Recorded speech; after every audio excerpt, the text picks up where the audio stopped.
Hello, everyone. It's Cooper from Drop a Line Podcast.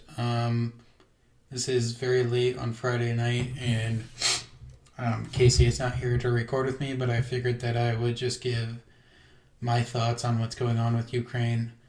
First and foremost, I feel absolutely horrible for people that are still in Ukraine at this moment. One of our classmates at the school that we attend is actually from Ukraine, and I can't imagine what she's going through because I know she still has family there, and yeah, it's just horrible. It's really, really, really, really, really sad, and we talked about it earlier. We really hope this could have been averted, and yeah, it really is a shame that it has gotten this far, and me and Casey would like to send our condolences to everybody that has already lost their lives because that is plenty of people so far, and one person's enough, and it's grown far more than just one person. Just for a little update, um, so it's already been the third day of the Russian invasion. Russia invaded Ukraine on Thursday. Um, I said it was late Friday, but it's Saturday here now, and then obviously time zone changes. So yeah, it's day three. The last thing that has been reported is that there is been an apartment building that has been struck by a missile. Um, a Russian missile has struck a Ukrainian apartment building, which this is the type of shit that's just not fucking okay. And that infuriates me. Because you can have your differences, you can have your political differences, you can want to instill your ideas on a different country, and okay.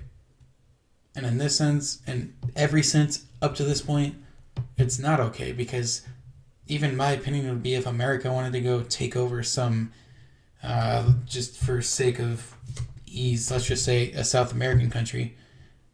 Let's say a South American country let's say it's just like Venezuela. So Venezuela had a communist regime for a while. I'm not exactly sure the particulars on what they are now. Let's just say while they were.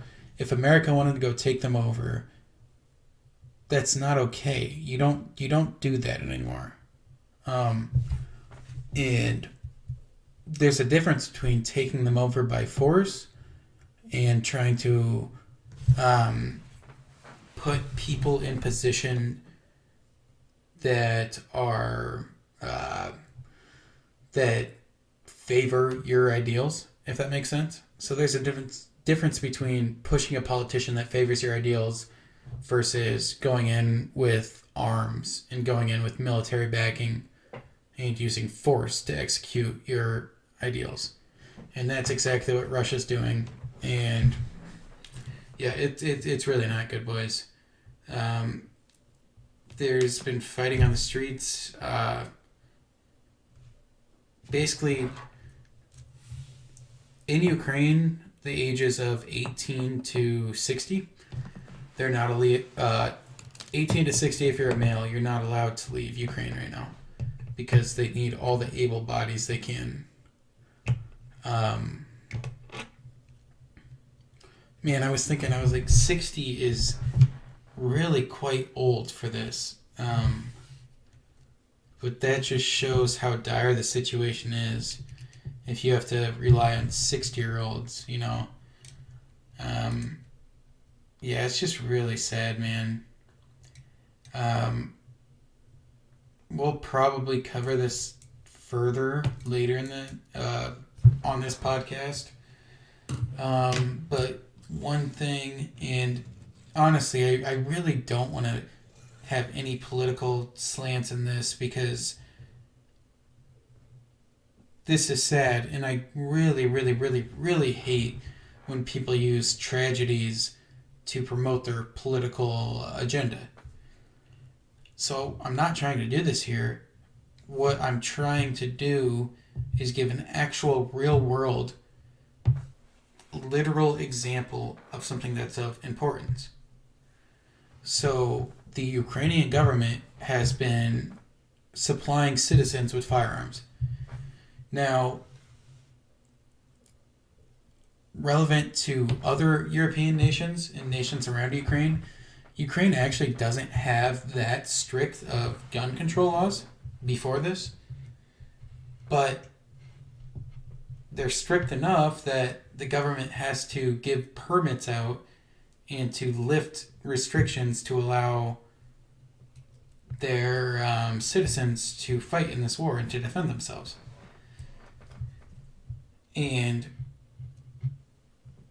that's now is different in America. Now, if you live in LA, you live in New York City, you probably don't have access to firearms that could even come close to defending yourselves against the military. And like I said before, your classic AR-15, it's a great defense weapon, and it's very efficient, and it's probably the most efficient that you can have in a citizenship sphere. But it's not military grade. But it's better than nothing. It's better than a shotgun. It's better than a pistol. And they're over in Ukraine are now supplying their citizens with firearms. And that just kind of shows that the Second Amendment is valuable because, Second Amendment advocates say the Second Amendment is designed to protect against tyrannical government, domestic or foreign. That's the foreign. Well, I guess Russia would probably say domestic because for some reason Russia thinks that they still have Ukraine under their control. But that's an example, a real world example, 2022, where guns would be helpful. And I know that Russia, not in their right mind, would attack, pray to God, wouldn't attack American soil. Because they know that there's quite a few firearms in America. Now, my concern is that you can attack the cities because of how anti-gun the cities generally are. And, I feel like hopefully I've made my position clear. I know gun control and gun restrictions aren't simple as just give everybody guns. But I think this does give an example of where guns are useful and where the intention of the Second Amendment kind of comes to the forefront. Because if every able-bodied person in this country, and this is the distinction, I don't want everybody to have guns. What I do want is every able-bodied, abled, mental,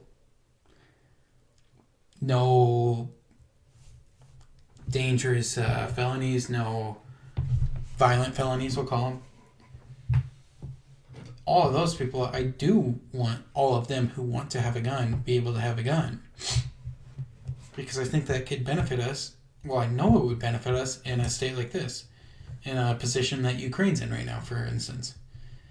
And, I'm going to stop with the political thing because it's not what it should be about. But